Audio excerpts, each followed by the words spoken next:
نازو تمہارے مسلس تو مجھ سے زیادہ ہیوی ہیں۔ نازنین کی پرواہ کیے بغیر اس نے دل کے مقام پر اپنا ہونٹ رکھا۔ نازنین کی سسکی میں اضافہ ہوا تھا۔ سر کچھ پوچھوں؟ نازنین کی آواز جیسے کھائی سے آئی تھی۔ اتنا اچھا سین چل رہا ہے، کیوں خراب کرنا چاہتی ہو؟ اس نے فوراً اس کی گردن پر لب رکھے تھے۔ پلیز، نازنین نے بمشکل کہا اور اپنا چہرہ اس کے سینے میں چھپایا تھا۔ بولو۔ دراب نے اب ایک بازو اس کے گرد پھیلائی اور اس کے وجود کو سہلانے لگا۔ میں دیکھنا چاہتی ہوں، پلیز بتائیں نا، کب دیکھوں گی میں؟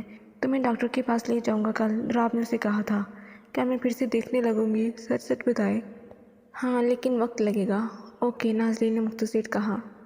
اچھا، تم سب سے پہلے کسے دیکھنا چاہو گے؟ دراب نے کچھ دیر بعد سوچ کر سوال کیا۔ پاپا کو۔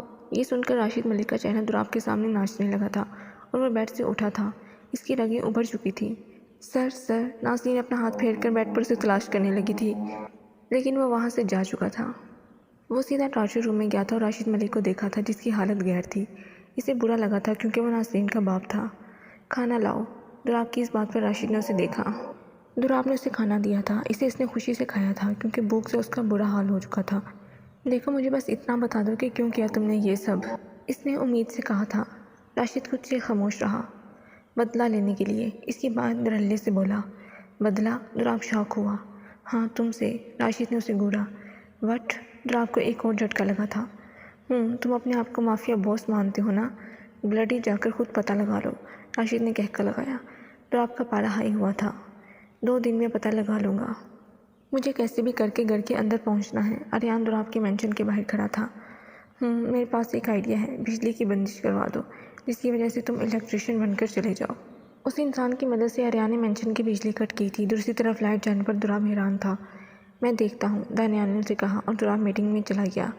اس نے نکلی داڑھی اور مونچھیں لگا لی تھی۔ الیکٹریشین کو کال کرو، دانیال نے دوسری طرف گارڈ سے کہا۔ جیسے ہی الیکٹریشین آیا تھا تو اریان نے فوراً اس پر حملہ کیا تھا اور خود اس کی جگہ مینشن کے اندر قدم رکھا۔ دانیال نے اسے روکا تھا۔ اس کی تفتیش کی اور پھر لائٹ ٹھیک کرنے کا بولا۔ وہ گھر کے پچھلے حصے میں گیا اور ایسا ظاہر کروایا جیسے وہ وائر چیک کر رہا ہو۔ مجھے سب سے پہلے نازنین کو ڈھونڈنا ہے۔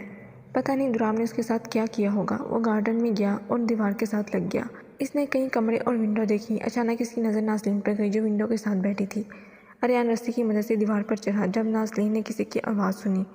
کون ہے؟ سر، نازنین نے بھاگنے کی کوشش کی، لیکن اریان نے پھرتی سے داخل ہو کر اسے پکڑ لیا تھا۔ چھوڑو مجھے، اس نے خود کو چھڑوانے کی کوشش کی۔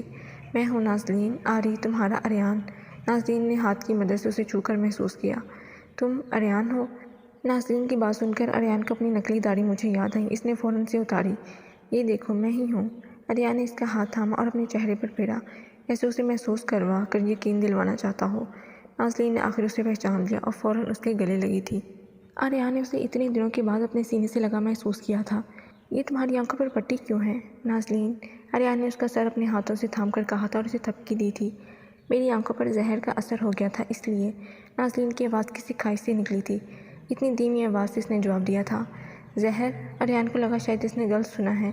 جی، میں نے سوسائڈ کرنے کی کوشش کی تھی، آری، نازنین نے اس کے سینے سے لگ کر کہا تھا، جبکہ یہ بات سن کر اریان نے اسے اپنے سینے سے الگ کیا تھا۔ کیا؟ تم نے کیوں کیا ایسا نازنین؟ کہیں اس نے تمہارے ساتھ دوبارہ زبردستی کرنے کی کوشش تو نہیں کی؟ اس کا چہرہ تھام کر اس نے اندازہ لگایا، جس پر نازنین اپنا چہرہ جھکا گئی تھی۔ کیا فرق پڑتا ہے اریان؟ اس نے مجھ سے نکاح کیا ہے، اس چیز کو کون زبردستی ٹھہرائے گا؟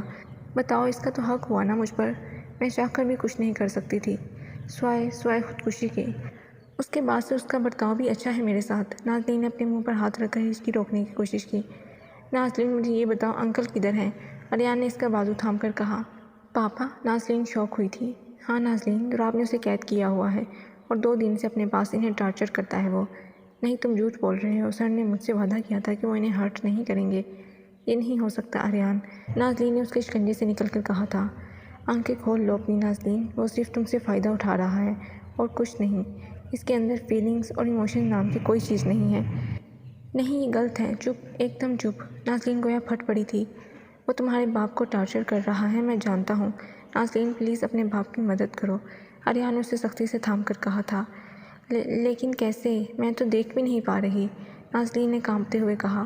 تم یہ پین لو اور دراب کی شرٹ کے اندر ڈال دینا، کل صبح۔ اریان نے اس کے سامنے پین رکھا۔ پین؟ لیکن کیوں؟ اس نے پین اپنے ہاتھوں میں محسوس کیا۔ یہ ایک خفیہ کیمرہ ہے، پلیز یہ سب کر دینا تم۔ اریان نے اس کی گال تھپتھپائی تھی۔ اور ہاں، یہ فون اپنے پاس رکھو اور لاسٹ نمبر پر کال کر دینا تھی، بس تم نے 2 بار بٹن پریس کرنا ہے۔ اوکے، میں ساتھ ساتھ تمہیں انفارم کرتی رہوں گی۔ نازلین نے فون پکڑا، آریان نے اس کے ماتھے پر لب رکھے اور اپنے بندے کو بول کر بجلی ٹھیک کرنے کا کہہ کر نکل گیا۔ سر نے صرف مجھے اپنی بندی بنا کر رکھا ہوا ہے، مجھے پاپا کو بچانا ہے چاہے کچھ بھی ہو جائے۔ نازلین بے چینی سے چکر لگانے لگی تھی۔